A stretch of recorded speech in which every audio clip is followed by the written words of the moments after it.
Hello and welcome to the Sunshadeau Archives. I'm Sasha, the master dice maker behind Sunshadeau Arts, and these video segments I'm basically explaining how I design my dice. Huzzah! So this is Cauldron Chronicles Volume 2, and I am designing a die inspired by the alternative cover of Tasha's Cauldron of Everything from Wizards of the Coast D&D with art by Wiley Beckert.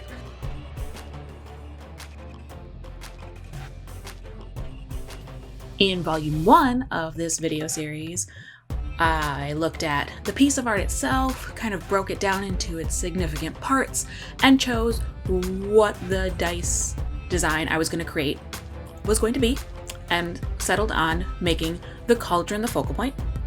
And then I proceeded to source a cauldron to use for the die. And then in this video, we are going to add the spinal column and ribcage onto the cauldron. It's one of the parts of the art that make it so unique and interesting and creepy and amazing. I love this take on a magic cauldron. It's amazing. So that's what we're going to be covering in this video. Now, my original plan was that I was going to find a spinal column and rib cage, find like some skeleton or something like that online, and I was going to just stick it on the cauldron, because I am definitely a work smarter, not harder person. If there's something already made that works, just use it instead of making something from scratch. And of course, you can always 3D print something. We talked about in the last episode. That's not an option for anyone, and for this video, we're just going old school and just making everything by hand, because it's more fun. And so my original plan was to try and find like a rib cage and spinal column that I could just stick on instead of having to make one. And I, looked around on the internet. I ordered a few things, but there were kind of like three main criteria that the spinal column and rib cage had to meet in order to be able to function out for this project. So the first is that it had to be, of course, the right size and scale, which in this case is very, very tiny. The second is that it had to be made out of the right material. Not all materials would be useful in this case. So like, for example, certain types of plastic, if you soak them in hot water, they become like flexible and malleable. So for example, if we were able to find a rib cage and spinal column that was made out of the right kind of plastic, you heat it up just by soaking it in hot water for a little while, and then you'd be able to like mold it to the actual shape of the cauldron, glue it down, and then it would just fit right. And then the third thing is that it had to have the right level of detail. Because I'm looking for something that's highly detailed, and it doesn't have to necessarily be exactly anatomically correct, but it needs to be recognizable and, up to my standards of detail for my dice. And I looked around and I ordered some options, and I was not able to find a single one that met all three criteria. I could find a bunch that fit two, but not all three. So I ended up deciding that in this case, I was just going to have to sculpt the spinal column and ribcage for the cauldron. Now, in this video, I use monster clay, and this was actually my first time ever using monster clay. I've used a lot of other types of clays for sculpting, for casting miniatures, but all of the different types of clays I used before all had some sort of problem with them. A lot of times they're too, and I'm not a sculptor, I don't work with clay, I don't know the terminology, but it's like too like dry, if that makes sense, like that the clay would be like really crumbly, or would require like a lot of like force to sculpt, or just like it wasn't like malleable enough from other clays that I had used, and they would tend to like break, like the clay would like split if you put force on it, it would like crack, instead of being able to like sculpt into it or push into it. So I got a tip of using this monster clay, which I'd never used before. It's an oil-based clay. And then as I started researching it, I learned that a lot of like professional sculptors who sculpt and then cast from their sculpt, you know, they make silicone molds of their sculpts and like will cast their sculpts out of resin and things like that, use monster clay.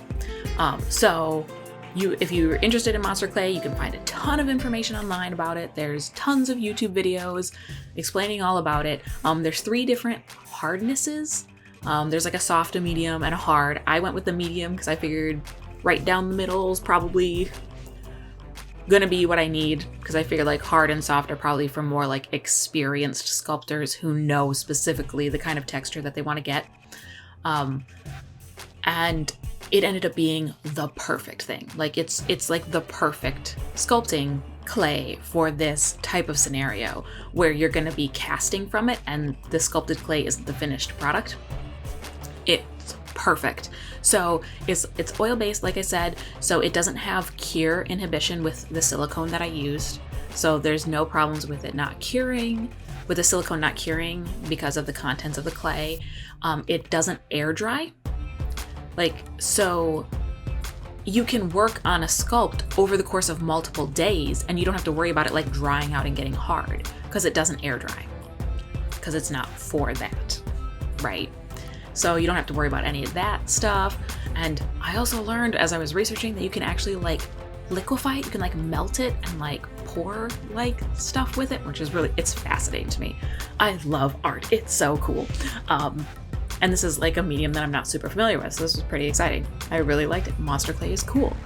Only downside, like if you're looking at getting some for dice making, they come in like the package is like this. Is like, it comes in like one size package, which is like way more than you ever need as a dice maker. But it's really, really cool. Highly recommend. And ended up being perfect, exactly what I needed for sculpting my miniatures. So we'll jump into that video and we'll take a look at how I sculpted that spinal column and rib cage. So the first thing that I did is to use the monster clay to rough in the spinal column. So I picked a position on the pot and kind of roughed in this sort of vague shape to sort of represent our spinal column. And then I worked on adding the ribs. And in the image, they kind of wrap around and down at an angle, so that's how I did them here in this pot. Then I actually ended up taking them off and redoing them because I realized I didn't make the ribs flat. They were just round. So then I had to take them off, and you can see here, I made the ribs flat this time. And got all of the ribs kind of in the right place, coming down to the breastbone there, and then back up here to the spinal column. And then I'm going to do a little bit of additional work on the spinal column because obviously that doesn't look very much like a spinal column. So I did some additional detailing and kind of worked it in and started shaping it, you know, adding another ridge into it like your spinal column has. And then when I kind of got that sort of looking the way that I wanted, then I actually went in and separated out the individual vertebra.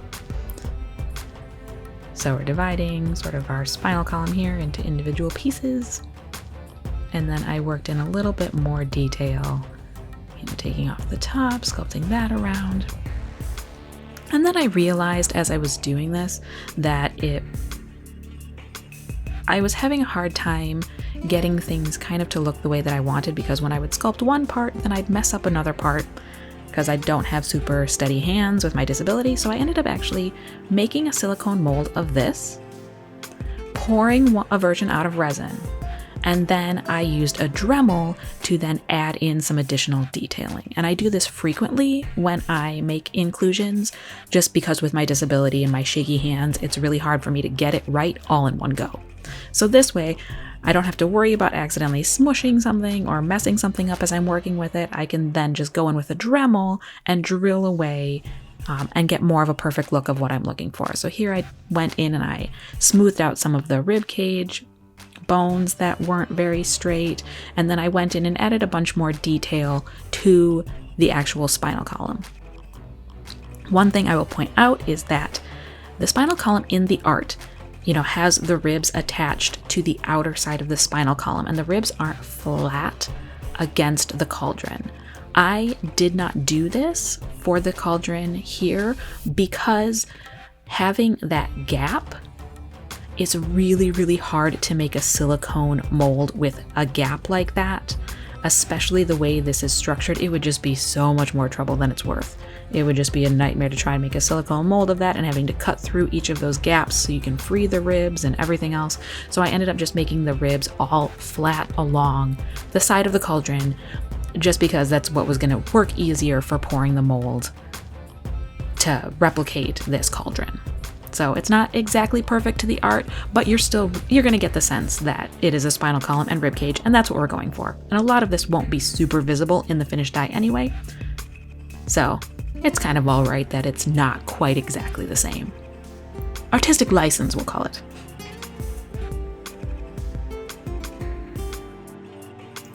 So there you have it. That was how I sculpted the spinal column and ribcage out of monster clay onto my pre-existing resin cauldron to make our finished cauldron. And then I will pour a silicone mold of this and cast as many as I need for this project.